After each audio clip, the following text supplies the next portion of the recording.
AC ఉన్నటువంటి రూమ్లో దుప్పటో రొజాయో లేకపోతే ఓ పల్చటి బట్టన్నా ఉంచుతారు.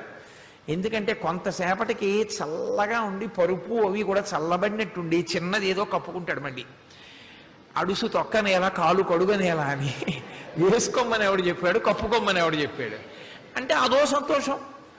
అలా చల్లగా అయిపోయి మళ్ళీ కప్పేసుకుని మళ్ళీ కొంచెం గోరువెచ్చగా ఉండి ఏదో మొత్తానికి సుఖము అన్న భావన దగ్గర ఎక్కడో నిలబడి ఉండగా అది అలిసిపోయి పడుకుంటుంది. ఇంకా పడుకున్న తర్వాత కరెంటు పోయింది, ఏసీ పోయింది, ఫ్యాన్ పోయింది, అన్నీ పోయి వాడికి ఏమీ తెలియదు, వాడి సుఖంగానే ఉన్నాడు.